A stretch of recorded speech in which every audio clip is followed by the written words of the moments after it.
Hey, I'm Tommy Killingzor Jr. and this is the 1963 Chrysler Imperial that's behind me. You may have seen some of the videos, blogs, or anything that we've been posting about this car. And I just wanted to take a moment to explain, what we're planning on doing with it and let you guys know what we need if you're interested in helping. The car is, as I said, a 1963 Chrysler Imperial. The car belonged to my grandfather. It was actually given to my grandfather in exchange for some work by a man who had befriended him from New Orleans, Louisiana. And once he picked up the car, he used it. He's actually retired from the Air Force, and he basically used the car once he retired to work at Sears. He was a salesman for Sears, so he did that for gosh, I don't even know, probably about 10 years. He drove the car back and forth to work at Sears and all around doing sales work and whatever he did there. And eventually the car got to a point where it needed some work, and he had just kind of parked it. So fast forward probably about 10 more years, and I was getting a little bit older, and he kind of decided to give me the car. Because he knew that my dad, being a mechanic or into restoring cars and whatnot, that we could probably take it and do something with it. So we took the car, brought it here, and once I got a little bit older to where I could actually work on it, dug into it. And once we did that, we found out that these particular vehicles are quite rare and very difficult to find parts for. So at the time, we didn't have a lot of budget or anything to work with, so we just decided that we may try to find a car that was cheaper to restore, and eventually found a Dodge Charger, which ended up restoring that and everything. And then this car just kind of got put to the wayside. It's been sitting here for probably between 15 and 20 years, just as it is, in the very same spot.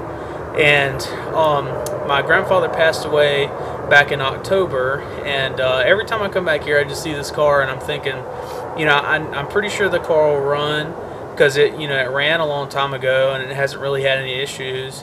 And I think it would be neat to just get it out, and just a good memories of him, because I remember when I was growing up I used to run around, and at that time the car was parked whenever I was little. I remember it sitting under a tree, and I always used to think it was the coolest thing because it was so huge and shiny and had all the neat gadgets and everything in it. And I just remember him talking about it, but it always sat. He never did get it back out and do anything with it until he actually gave it to me. So I just think it would be a really neat project if we could get it up and going. And I think we want to just leave it just like it is. I have a very hot rodder kind of mentality growing up in the environment that I grew up with my dad and everything. We've always raced and race cars and everything like that.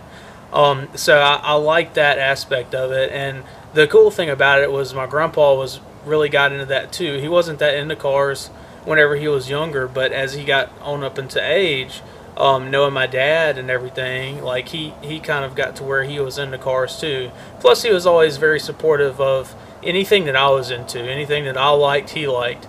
And he would do anything that he could to support me in that. And whenever I was building the Charger that I spoke of, he just put so much into it, either financially or just support. He was just so into that car, because he understood the reason that we didn't go any further with this particular car.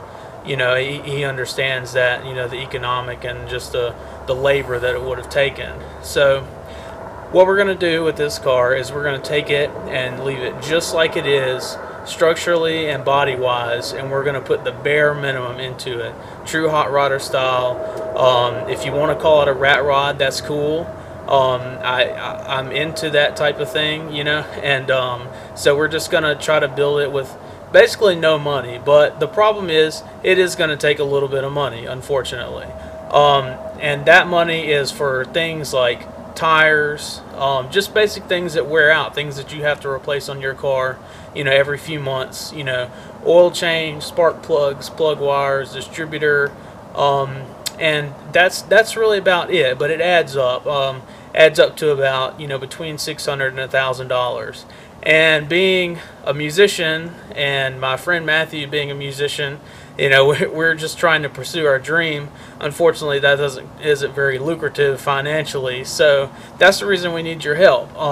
If you guys are willing to get behind us, we would be incredibly thankful about that. And I hope that you would be like the story of the car, and we're just going to build it, and we're not going to sell it or anything. We're just going to build it to have fun with, and so I can tell the story to other people, and maybe they'll get inspired to do something, to get out there, and it doesn't, just to know that it doesn't take a lot of money to do something. You can get into something and have fun just building it. That's where most of the fun is just putting it together and being with your friends and just have a common goal. And so that's really what we're wanting to do with the car, is just do that. And then if you guys are willing to get behind us, that would be awesome. So basically, just want to say thank you for checking us out, and just keep on keeping up with us, and we'll continue posting blogs and everything. And you'll see the links to Fundraiser, which is where you can post, you can post donations and everything through that. And the cool thing about posting donations is that you'll actually get your name on the car. The bigger the donation, the bigger your name will be. And of course, if you want it there. But we have the whole back trunk space, and there is where everybody's names will be. So it'll be kind of like sponsors, but we're really appreciative of anybody that's willing to go out of their way to help us out with this. And we just hope that you'll enjoy it as much as we do, just watching us. And just want to thank you so much for your time. Thank you.